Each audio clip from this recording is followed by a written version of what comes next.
Hello and welcome to the Daily Mill for Wednesday the 10th of May 2023.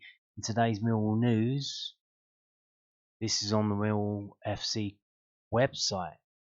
EFL released key dates for 23-24 season, so that's next season. So the club have already gone and dusted their hands off and moved on.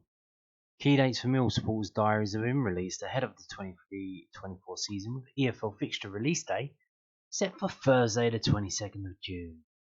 The opening round of fixtures will take place across the opening weekend of 4th to the 6th of August, with round 1 of the Carabao Cup following in the week commencing Monday the 7th of August. Wembley will play host to the Carabao Cup finals. Why are they mentioning that? When's the last time we got to even the quarterfinals of the Carabao Cup? Wembley will play host to the final of the Carabao Cup that we have no sniff of getting to on Sunday the 25th of February 2024, whilst the season-ending Sky Bet EFL playoffs will once again be staged at Wembley Stadium, this time across 2 weekends in May 2024. The Championship final will take centre stage on Sunday the 26th of May. You're going to save that in your diary? What do you think?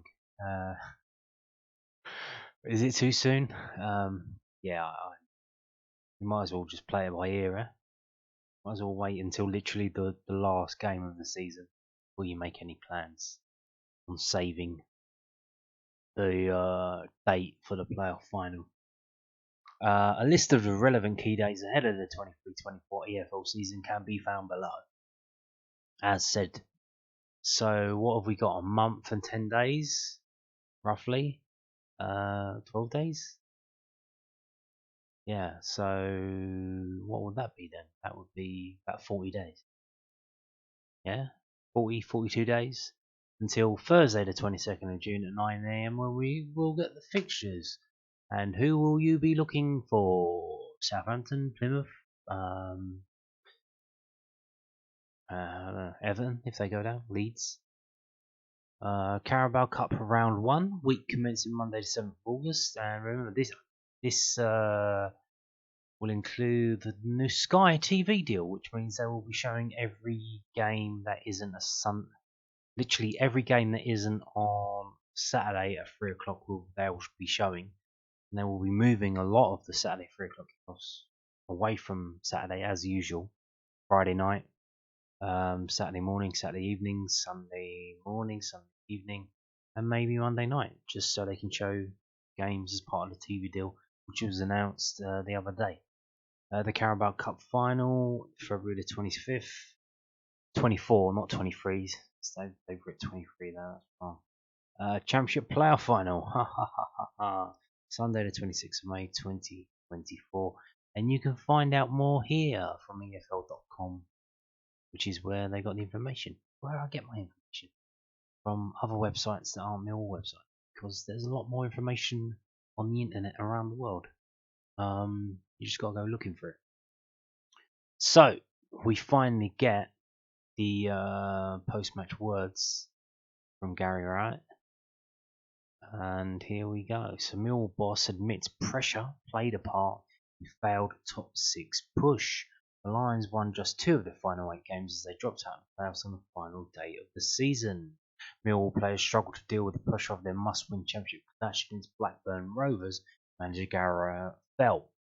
While the Lions looked to be in control heading to the second half of the game at 3-1 up, Joe Rankin Costello goals in the 50th minute swung the momentum as the visitors pushed forward. But yeah, I don't. Why do you keep reminding us? With a sellout crowd at the Den, most of whom were there in hope of seeing Millwall achieve their goal, there was clearly a level of expectation that got to the players in the second half as they looked to see out the game. And Rowett believes that they needed to be more resilient to get over the line. When a second goal goes in, there's always going to be a feeling of added pressure, Rowett said. If you're a player at that point, it's in a scenario where you almost play with a little bit of fear. I don't necessarily think it was that at that stage of the game. You've just got to handle the moment. If you look at the whole season, we went down to Cardiff, we went 1-0 up, shut the game up, made it very difficult. The reality is that we've had some key injuries late on in the season that made it very difficult to change with the right flexibility in games. We had a lot of forwards available with hardly any defenders. You've just got to go and be resilient, haven't you? We haven't conceded 4 goals in one game all season. I don't think Blackburn have scored 4 goals in one game. It shows you maybe what pressure does. It shows the magnitude of the game. And we didn't handle it well. It's not because the players didn't want to. It's not because they didn't want to get to the top 6 games. Sometimes throw different challenges and you deal with them or you don't deal with them. On Monday we didn't deal with them and we have to try and work out the reasons why to make sure it doesn't happen again. Indeed.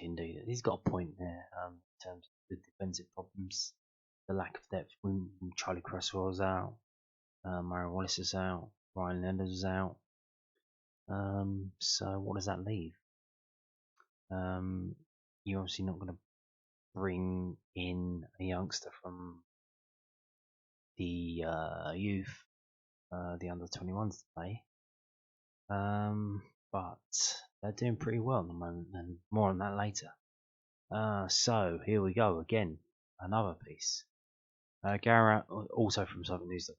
Garrett Rowetts says Mill will have to feel the pain of the harrowing final day defeat to Blackburn. The Lions missed out on a place in the playoffs despite spending most of the campaign in the top 6.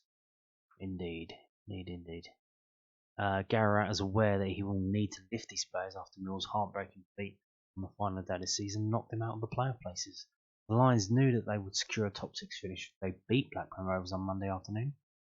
And then they go to repeat. I don't need to know what happened in the game. Rowetts' men had been in a fantastic position since the start of the calendar year as they earned a shot for promotion to the Premier League. Despite their blip in April, they were in control of their own destiny, heading into the final day of the season and looked nailed on to achieve the goal with just 45 minutes of the campaign remaining. But it was not to be. The scenes after the game were that of dejection and despair. And the manager knows that it will take time for the squad to get to grips with how the playoff bid ended ahead of next season. I think it's quite difficult at this stage, Rowetts said. We always knew that after this game we would either be in the playoffs or having to speak to the lads about the end of the season. It's never an easy scenario if you're a player. You're just devastated that you haven't been able to take the step. There are probably so many things going through your head about what you could have done differently or done better. All I said to the players is that in these moments you have to feel a little bit of pain and use it to think about how you can be better. You have to use it as a fire and motivation to be better. We had our Player of the Season award on the pitch afterwards, and even the players getting them are kind of reluctant because they're just thinking about the game. Yeah, whose idea was that? Why did they do it like that? Have they ever done it like that before? Obviously, they thought. Now, here's maybe Garrett didn't want it to take place before the game because the game obviously had something on it. So he thought, can we move it to the end? Is that okay? I don't know. Why did they just keep it as it was? Like, maybe that would have G'd them up and say, "Oh, I'm the fucking player of the season," and everyone's just clapping. Then Zion Fleming wouldn't have been the absolute fucking dog shit, taking 6 shots miles wide over the bar and fucking strolling around and not picking up his man for their first goal. If he's got that award, and then he's like, "Oh yeah, fucking hell, look, everyone loves me here. Let me fucking turn it on." Yeah, so that wasn't a good idea, whoever that was. I'm guessing it's Gary Rowett and playing staff. They didn't want it affecting the game that had something on it. But I don't know. No idea. Because every time that I've seen it, it's been before the game. Not even at half time, before the game.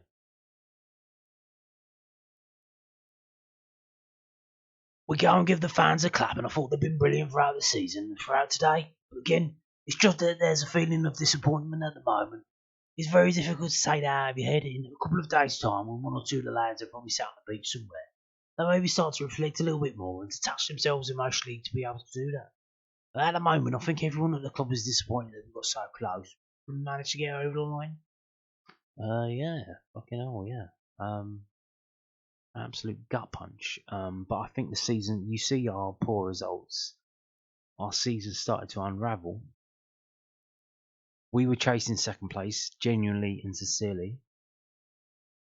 We were 2-0 up against Luton, and they came back and it went 2-2. And that pushed Luton ahead of us, and it pushed us down. And from then on, our form just went to shit. And then you thought, oh, well, it looks like we can't get second place now. Oh, okay. And then it just went down and down and down. But hey ho. So I told you about this the other day, and now the club tells you as well.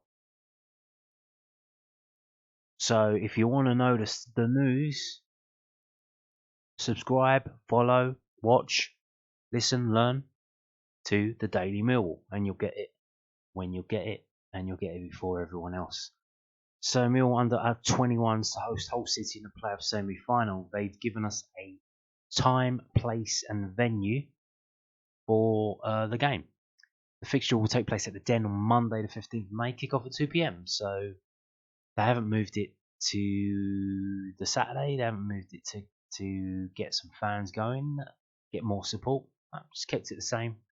They usually play on a Monday or a Tuesday afternoon, same time. And I guess it's because it's part of their pattern, part of their rhythm. It's not really anything special. Maybe the final, they might have that on Saturday, or I don't know. But yeah, for this semi-final, same old, same old. Monday the 15th, kick off 2 p.m.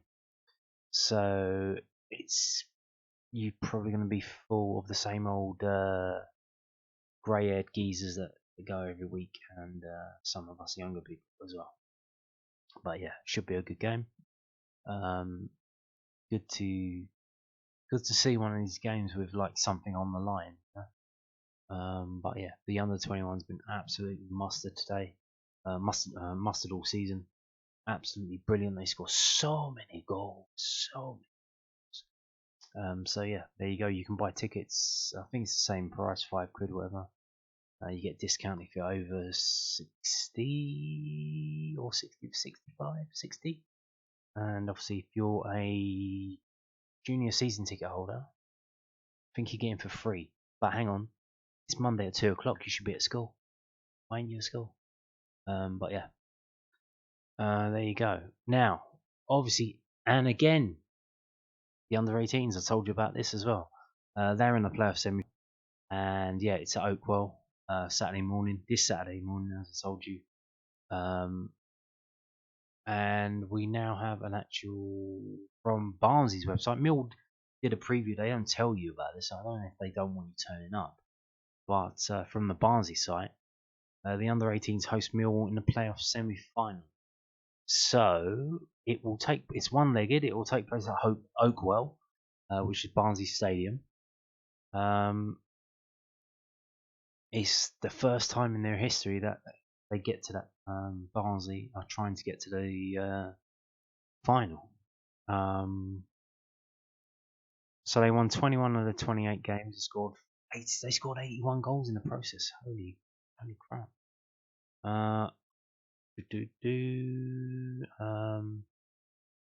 Okay, the fixture kicks off at 11:45.